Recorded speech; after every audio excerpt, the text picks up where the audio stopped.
Bom dia. João, 1 João, capítulo 2. Primeira carta de João, capítulo 2. Caros filhinhos, estas palavras vos escrevo para que não pequeis. Se, entretanto, alguém pecar, temos advogado junto ao Pai, Jesus Cristo, o justo. E ele é a propiciação pelos nossos pecados, e não somente por nossas ofensas pessoais, mas pelo pecado de todo o mundo. João, o apóstolo João, o escritor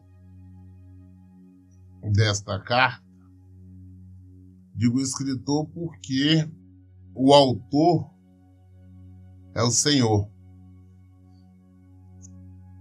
Toda a Bíblia, nós sabemos, ela diz isso, de Gênesis a Apocalipse, ela foi escrita por homens, seres humanos igual a mim, igual a todos nós, é que escreveu. Mas foram homens guiados pelo Espírito Santo de Deus, ou seja, guiados por Deus. Portanto, é o próprio Deus que escreveu. Os homens, assim como João, Mateus, Lucas, todos eles foram somente usados por Deus para escrever, para colocar no papel aquilo que ele queria. Então, João aqui escreveu essa carta. João, eu sempre falo, ele é o autor do Evangelho de João, né? O quarto evangelho, que é Mateus, Marcos, Lucas e João. Autor do quarto evangelho. E também escreveu essas três cartas, que é a primeira, segunda e terceira de João. Além do livro de Apocalipse. Ele era chamado discípulo amado, porque Jesus tinha um certo carinho por ele, ele era mais próximo ao Senhor. Eu sempre lembro que naquele quadro, aquele retrato ali da ceia, todo mundo conhece, ele é aquele que está ali encostado ali no ombro de Jesus. Aqui nessa carta ele já estava idoso, já estava bem velho, e ele tinha o hábito, né, de chamar todos por a igreja em si e por filhinhos, né? Ele foi um dos que mais pregou ali na região, que exerceu um forte pastorado ali na região de Éfeso. Éfeso hoje não existe, hoje Éfeso é onde é a Turquia hoje. E ele pregava muito, então ele chamava a igreja em si de filhinhos. Aqui ele começa também chamando os irmãos de filhinhos. É uma maneira carinhosa de dirigir a eles. Ele está falando que está escrevendo essa carta, essas palavras, para que os irmãos vigiem, para que não pequem. Aqui, esse que é o início desta carta aqui. É que ele diz, estas palavras vos escrevo para que não pequeis. Vigiar para não incorrer em erro, para não cair em pecado. Mas, se de alguma forma vier a pecar, saber que tem o advogado junto ao Pai, o advogado junto a Deus, que é Jesus Cristo justo. Nós temos que saber que nós temos que fugir, correr do pecado, de todas as maneiras, evitarmos estar pecando, porque é o pecado que nos afasta do Senhor. Mas se de alguma maneira nós pecarmos de uma maneira inadvertida, quando nós tivermos conhecimento disso, nós devemos não somente nos arrependermos, como pedir perdão, clamarmos ao Senhor. E então Jesus Cristo intercederá por nós, junto a Deus Pai, e seremos perdoados. temos que saber que Jesus, ele veio não foi só por nossa causa, ele veio por causa de todo mundo, todos nós pecadores. Então, da mesma forma como ele intercede por mim, ele intercede por qualquer uma outra pessoa. Eu vejo as pessoas até achando que por muito orar, que Deus vai defendê-la, vai destruir o adversário, o inimigo. Não, não é assim. Ele também ama aquele que nós achamos que é nosso inimigo, ou que nós julgamos como nosso inimigo. Tá? Então temos que tomar cuidado com a referência a isso. Mas o principal é nós saber que nós não podemos viver em pecado. Temos que abandonar o pecado. Porque quando nós estamos pecando de uma maneira deliberada, ou seja, sabendo que não podemos pecar e estamos cometendo esses erros, não seremos mais perdoados, porque nós estamos desmerecendo o sacrifício da cruz. Então, para nós, não, eu vou pecar porque Deus sempre vai me perdoar. Não, não é assim. Não pensa você que pode estar constantemente errando, pecando, que será perdoado, o que não é assim. Então temos que estar vigiando sempre. E sabendo que Jesus, ele é não somente por nós, mas como por todos nós. Versículo 3. E temos certeza de que o conhecemos se guardarmos os seus mandamentos. Eu fico ouvindo as pessoas falar, não, eu conheço Deus, eu conheço Jesus, Deus é o meu Pai. Mas aí quando nós observamos, percebemos que elas estão falando uma mentira. Estão pecando ainda mais, estão colocando pecado sobre pecado. Porque se elas conhecessem o Senhor, não viviam no pecado. Quem conhece o Senhor, quem conhece a Deus, não vive no pecado. As pessoas da maioria do povo gostam de se identificar como filhos, filhas de Deus. Mas nós sabemos que não é assim. Filhos são aqueles que obedecem a sua palavra, que guardam os seus mandamentos, que vivem o seu evangelho. E todo o resto são meras criaturas, feituras. Então, para nós sabermos, não, eu conheço Deus. Se você conhece, você sabe quem é Ele, sabe que Ele exige santidade, que ele é santo, que Ele não gosta do pecado, que Ele não aceita o pecado. Por este motivo, nós temos que praticar também santidade. Que é a exigência dele, é o mandamento dele. Se nós o conhecemos, nós fugimos do pecado. Agora eu vejo pessoas falar, fala de Deus, e como se realmente fosse filho ou filha de Deus, mas você vê elas fazendo tudo que não presta, tudo que é contrário à palavra de Deus. Como pode dizer que conhece a Deus, vivendo, fazendo aquilo que ele não aceita, que ele não permite, que ele não concorda? Amar a Deus é guardar a tua palavra, é guardar os seus mandamentos. Se não estamos guardando, nós não conhecemos. Por que nós não conhecemos? Eu conheço, mas eu sei. Não conhece. Porque quem conhece teme. Tem medo. Sabe do castigo que pode vir se nós cometermos o pecado. Sabe que se nós estivermos em pecado, nós vamos padecer. Vamos padecer por toda a eternidade. Quando nós cometemos o pecado consciente, torna-se difícil o perdão. Porque nós assumimos os riscos, nós tínhamos certeza que era pecado, nós conhecíamos o pecado e mesmo assim nós cometemos. Como que o Senhor vai nos perdoar?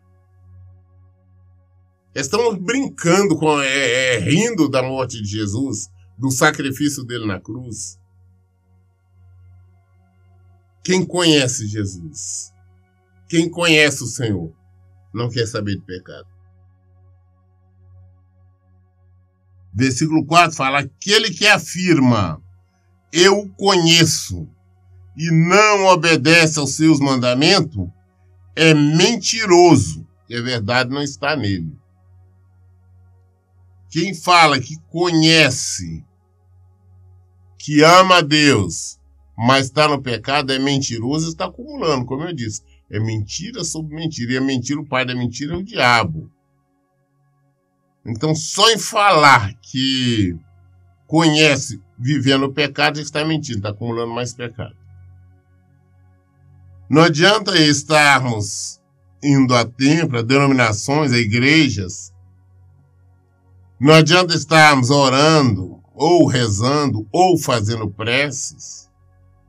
Não adianta estarmos cantando música, essas musiquinhas que falam que Deus é bom, ou até mesmo cantando louvores. Não adianta nós estarmos lendo a Bíblia. Não adianta nada estarmos ofertando, participando de campanhas, se nós estivermos praticando o pecado. É um dos motivos que eu fico sem entender, compreender algumas denominações, alguns pastores que ficam pregando uma série de coisas sabendo dos erros, dos pecados dos membros, daquelas pessoas que frequentam aquela igreja, e ele não chama atenção, ele não as alerta, não manda abandonar o pecado. Igreja hoje, templo cheio ali de prostituição, divórcios, recasamentos, pessoas vivendo juntos sem ser casado, todo tipo de coisa, homossexuais, pessoas desonestas ali como membro no altar. E o diretor, o pastor, sei lá como fala, porque para mim só funciona como empresa, eles não têm coragem de alertar, não têm coragem de condenar o pecado, não têm coragem de chamar essas pessoas e mandar abandonar o erro.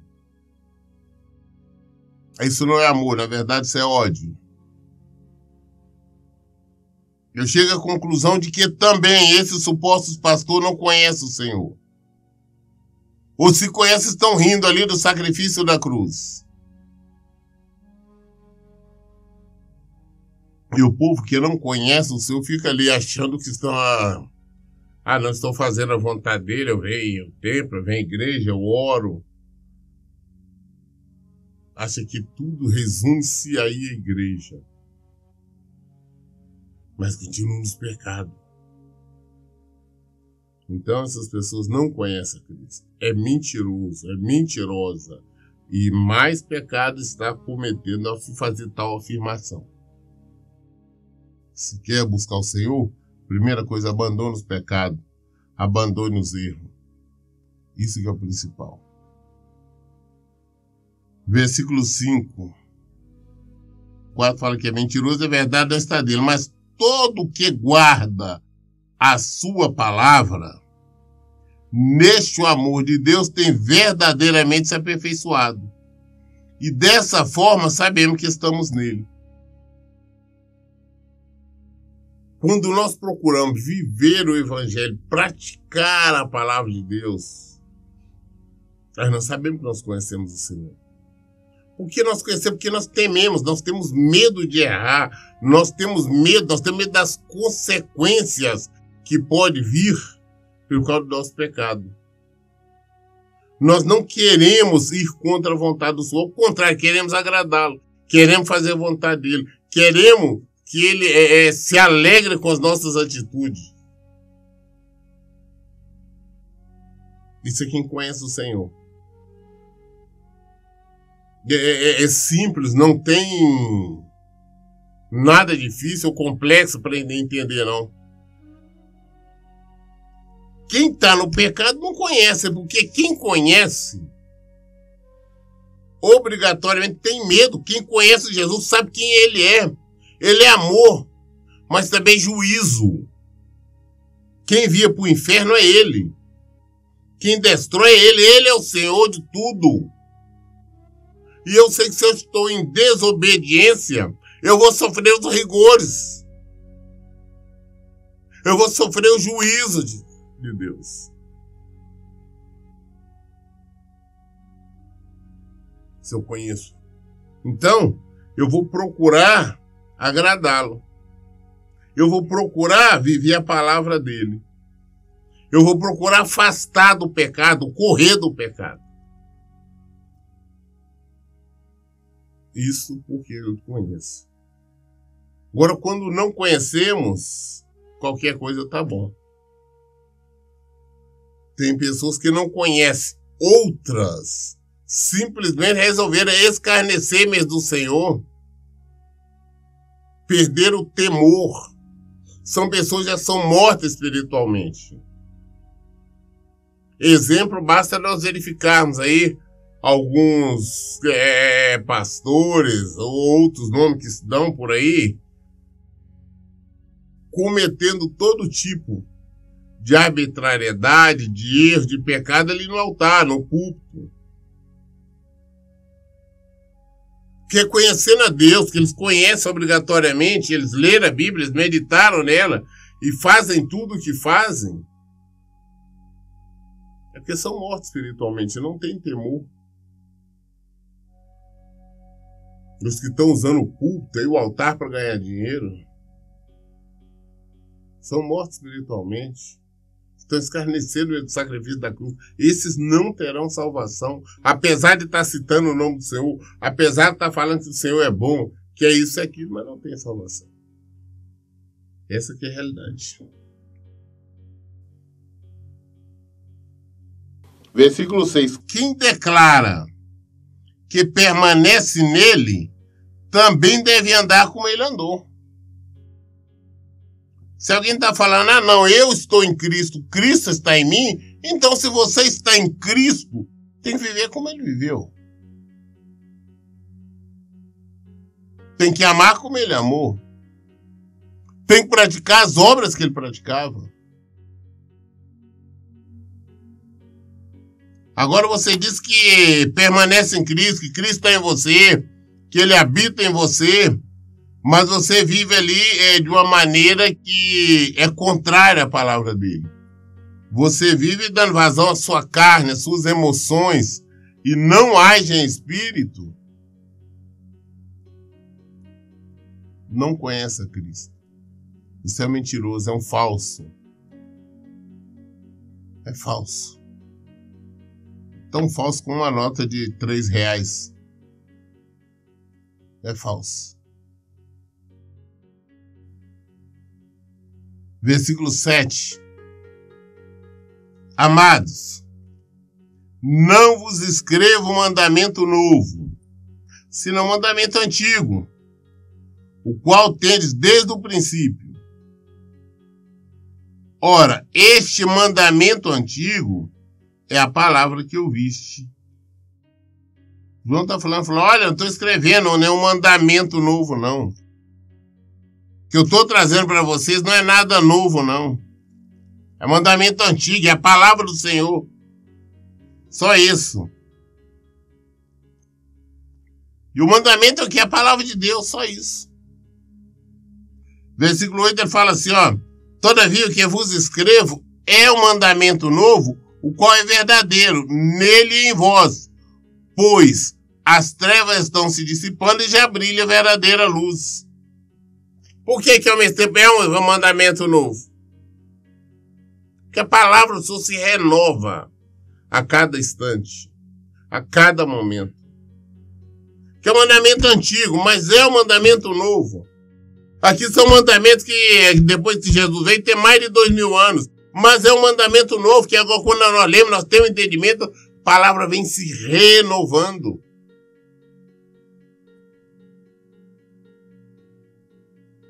É a luz agora. As trevas estão se dissipando.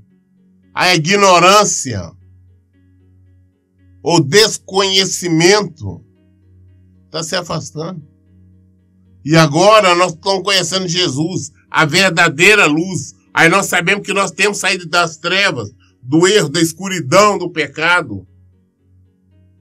Que nós temos que abandonar isso. E vir realmente para a luz, viver na luz, a luz que é Jesus. É isso que temos que fazer. Versículo 9. Aquela pessoa que diz estar na luz, mas odeia seu irmão, continua a vagar sob as trevas. Quem vive, não, eu amo Jesus, mas vive cheio de ódio no coração. Você tem raiva, tem ódio de A, B ou C.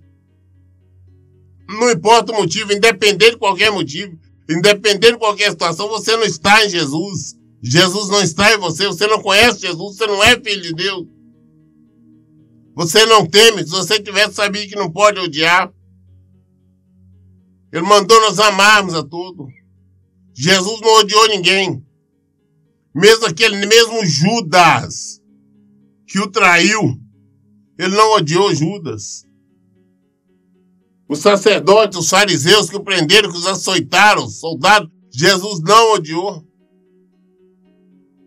Agora nós sempre procuramos motivo para falar que temos raiva, temos ódio de A, B ou C.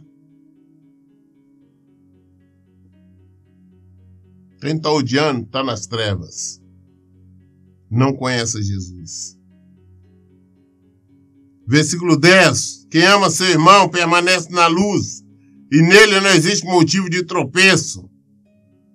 No entanto, quem odeia seu irmão está nas trevas e vaga pela escuridão, não sabe para onde caminha, pois as trevas lhe turvaram a visão.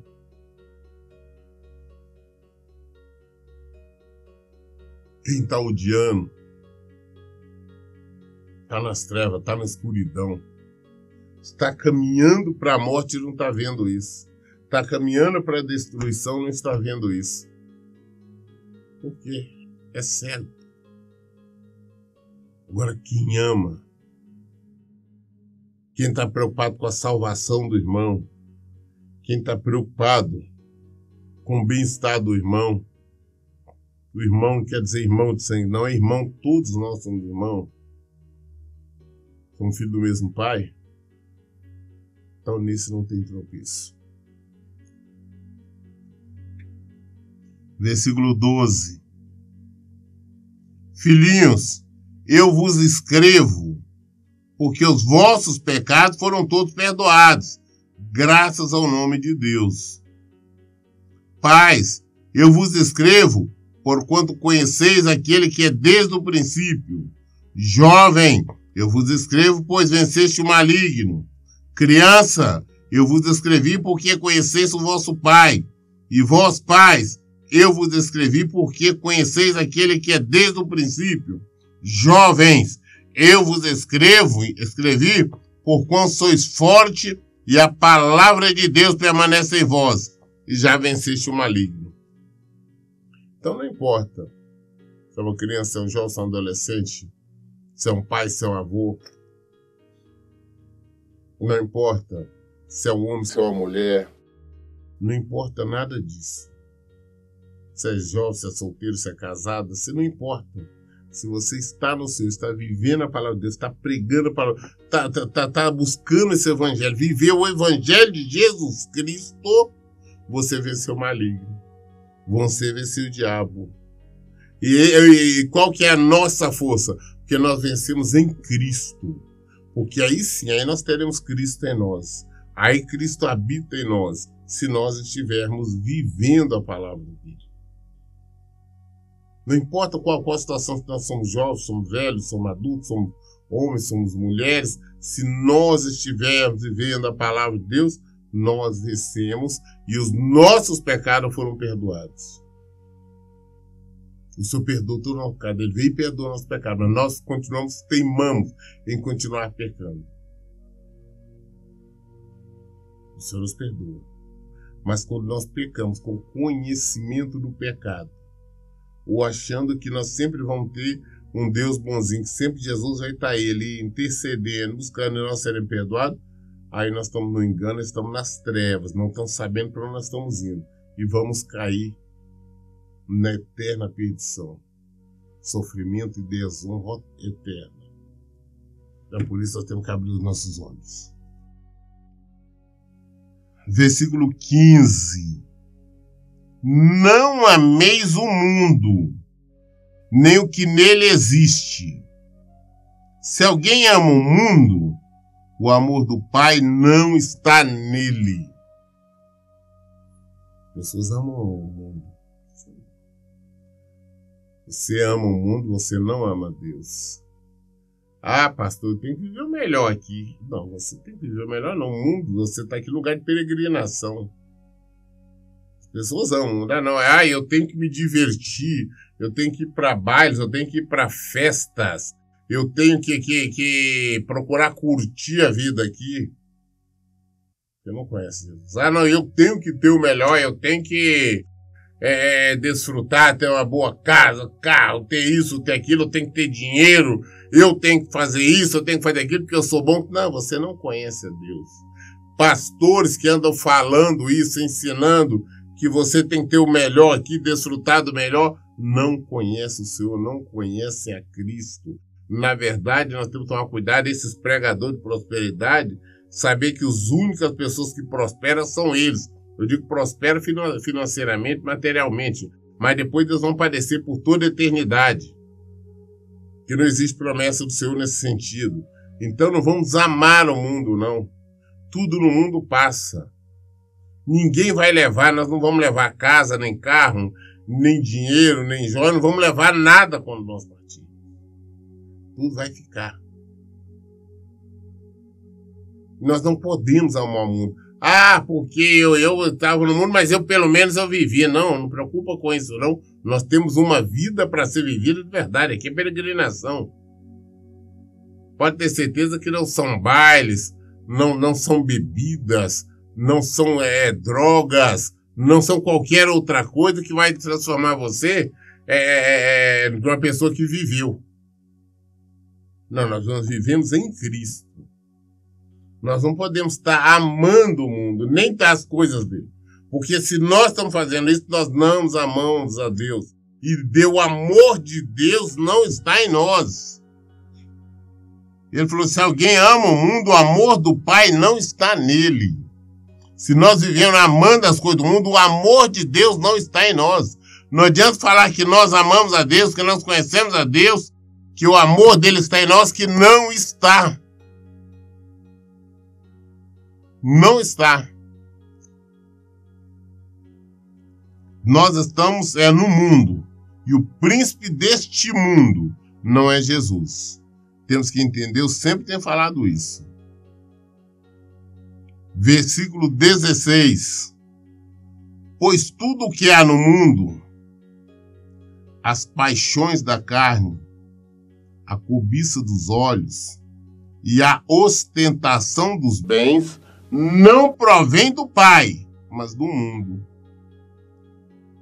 Então João está dizendo que tudo que há no mundo, as paixões da carne, essas paixões, a prostituição, né? Esse tipo de coisa tudo. Quando eu falo prostituição, estou falando em divórcio, estou falando em recasamento, eu estou falando em adultério, eu estou falando em fornicação, estou falando em homossexualismo, estou falando em tudo isso. Tudo que é no mundo, todas essas coisas. Cobiça dos olhos, você ficar olhando, desejando. Aí eu quero ter, aí eu pudesse, eu desejo tudo isso. Essa cobiça dos olhos. E a ostentação dos bens. Ostentar, eu tenho um carro assim, ó. Meu carro é assim, a minha roupa, né? Meu terno é isto. A minha camisa é essa. Tudo isto. Quem está preocupado com isso, saber que tudo isso não tem nada a ver com Deus. Não provém de Deus. Não provém do Pai, mas é do mundo. Então, quando pregadores ficam falando ao contrário, que não conhece a palavra de Deus. Ou então está fazendo questão de conduzir as pessoas para a morte eterna. Conduzir as pessoas para longe do Senhor, para longe de Cristo. O que são muitos. A palavra é bem clara do que nós lemos, pois tudo o que há no mundo, as paixões da carne, a cobiça dos olhos, a ostentação dos bens, não provém do Pai, mas do mundo. Versículo 17. Ora, o mundo passa, assim como a sua volúpia. Entretanto, aquele que faz a vontade de Deus permanece eternamente. Todo mundo aqui vai passar. Nós não vamos levar nada disto e ainda nós iremos para um lugar longe do Senhor, seremos apartados de Cristo. Nós vamos sofrer por toda a eternidade. Nós vamos realmente conhecer o que é dor, o que é sofrimento. Se nós nos preocuparmos com as coisas do mundo, eu tenho que ter, eu vou fazer, eu vou viver, eu quero isso aqui. Não. Busque a Deus, afaste do pecado, busque o Senhor enquanto é tempo.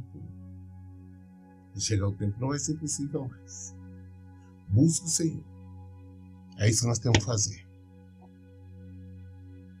Olhe 1 João, capítulo 2, até o versículo 17. Todas as dúvidas nós procuramos esclarecer à luz da Bíblia. Por isso eu digo, leiam e pratiquem a Bíblia. Que Deus abençoe. Tenha um bom dia.